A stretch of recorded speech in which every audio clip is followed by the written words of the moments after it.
As it turns out, rumours of the death of travel agencies have been massively overstated. With burgeoning travel options on the internet, there was speculation 10, 15 years ago that travel agencies would go the way of the dinosaurs. Well, they haven't. With the rand at a 13-year low, we shall also see tourists flocking to the country, with the weak currency being mitigated by South Africa's new visa regulations. There's lots to talk about.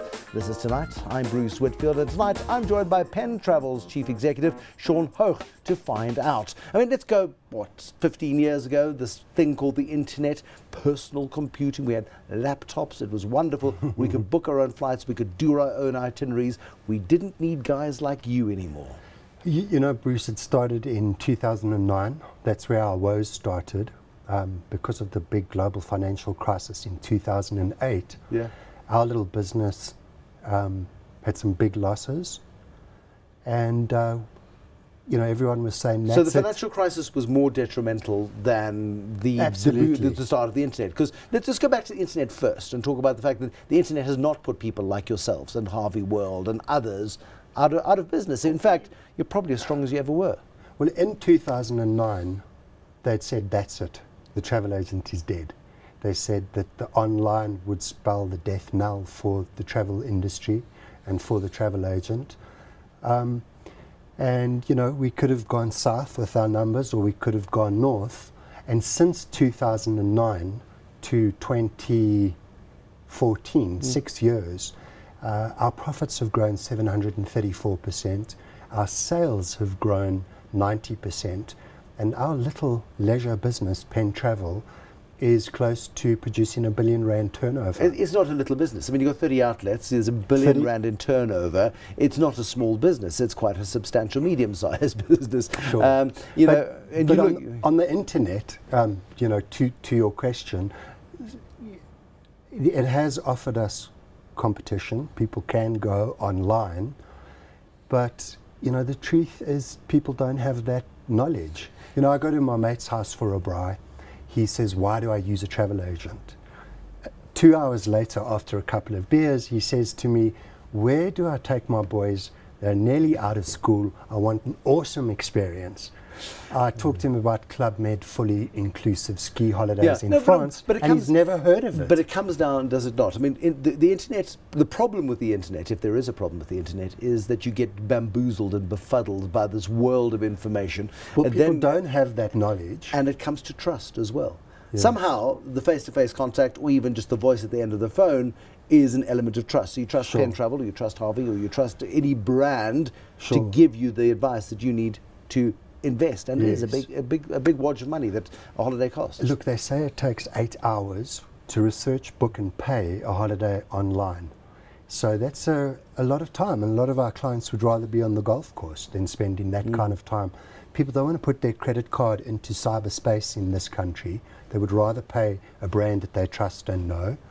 And then, of course, for us in our business, it's become hugely about relationships and about a customer experience. You can't have an experience online or have someone who will share in the joy of the trip.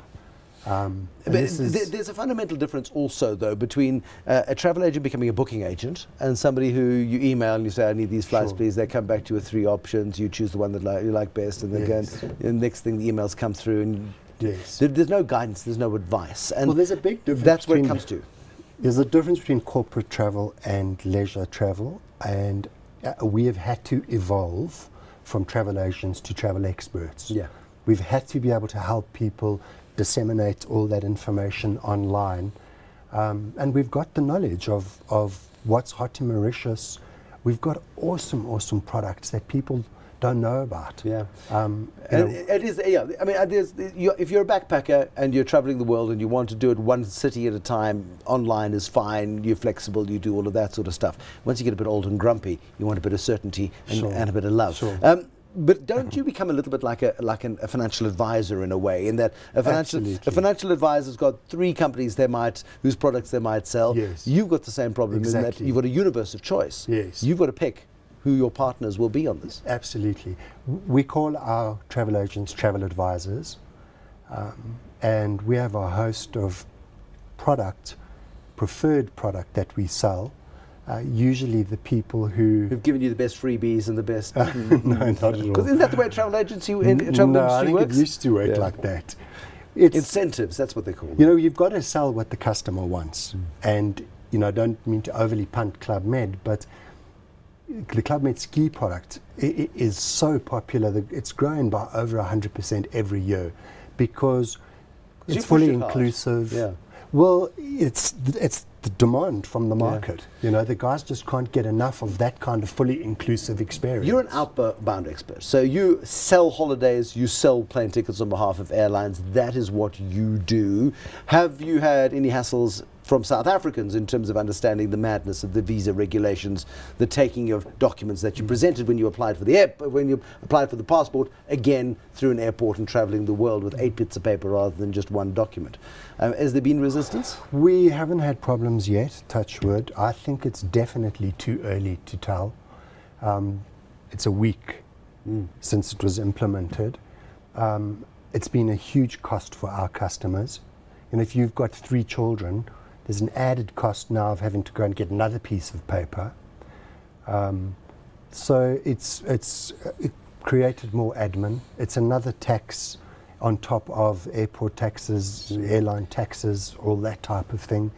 And we're expecting confusion down the line. And what about inbound? I know you don't deal directly with inbound, but you're in the industry. People will talk to you about their experience. There's a figure I saw the other day that incoming travel is down 30% for July or thereabouts. Absolutely right. It's a concern for the inbound industry.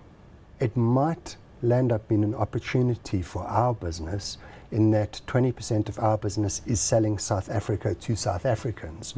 So I don't mean to be like a vulture waiting on the sidelines. An opportunity is fine, if the impact is that bad, I think hotels, game reserves are going to turn to us with really awesome rates. But that's also, I mean, I look at it and I feel like the vulture. I'm very happy to be the vulture because quite frankly, traveling in South Africa is expensive for South Africans. You can get almost a better deal going if you go off to Mauritius or if you go to Zanzibar than you can if you want to decide to go to George Nyasa or somewhere nice in Cape Town. Absolutely. Why do we insist on pricing ourselves out the market for locals? Because we can? Because we can. So the local industry can take a bit of I sweat. think winter in Cape Town is going to be tough, and you know you're already seeing 5-star hotels offering their a rate of 1,200 rand per person per night, just to get people in to drink the expensive wines. Absolutely. Yeah. So, but the thing is, for South Africans, now's the time to travel around your country. If the impact is as bad as expected, go out and see the country a bit. What is the state of the travel industry then? I mean, the outbound travel industry. Your competitors, you talk about yourselves being £1 billion turnover business. Your profits are up 700% since 2009 when people were talking about the death of the travel agency. It's about, I suppose, service differentiation and pointing your customers in the right direction. For us, it's been about our people more than anything. So we only employ outstanding people who we consider are outstanding. What defines outstanding? You need to have that passion for travel. You need to have been bitten by the travel bug. You need to have travelled internationally. So there's no staff member in our business who is employed without having travelled. You need to have a tertiary degree or diploma. And these are ways that the industry's evolved. It has, yeah. But more than anything, we employ people who share our values. And those values are about, people who are very humble but very determined, people who... Did Flight Centre destroy the travel industry for you? I mean, you look at Flight Centre and the model of Flight Centre, which is a stroke of Australian genius, and we don't often say the words Australian and genius in the same sentence. But here they go, budget, low cost. What you see is what you get. Somebody take turns at cleaning out the bins and vacuuming the office before the doors open. Yes. Low cost. The Kalula.com of travel agencies. We obviously compete quite a bit with Flight Centre because we're in the same malls. We know the people at Flight Centre. We like them. It's a good business model. We're healthy competitors. It's not always about price, and that's what our customers have come to understand. Now, if you, know, if you travel in, if you stay in the United Kingdom, you try and travel out of the United Kingdom, it becomes the battle for price, because it is, everything is advertised on per week, and this is the Yes. price. You can get this staff at this price all over the place. Do we not need to be a little bit more aggressive with our pricing in South Africa? I think our strength as a business is more the bespoke, tailor-made stuff. Our focus is very much on holidays, not the commodities. So we're not in the game where we want to sell the cheapest air ticket from Joburg what's to the London. currency doing However, to you, though? we often do compete in that Sure. space. No, but I mean, you've got to offer value, otherwise you're not going to sell. But with the rand at 19 to the pound, what does that do to outbound travel? We've, touch wood, seen no impact. We're a smaller business, so we are not a reliable indicator of the economy, I guess. The outbound industry is not growing, so we must be stealing market share from somewhere, because we're still experiencing very strong growth in our 2015, 2016 year. We've often said we've heard there's a recession, but we're not participating. And we haven't focused on competitors or all the tough economic conditions. In 1 We've minute, just are you a believer in air miles? absolute believer in air Wow, how miles. can you possibly be a believer in air miles? Because you know how the system works backwards, do you? You can juke the system into actually getting a seat. Well, I mean, if I can share examples, I flew with British Airways from Cape Town to London in business class for 10,000 Rand, which was using my Avios. Did you book when you were 12? This was last year. Did you book when you were 12? This was last year. How far in advance did you book?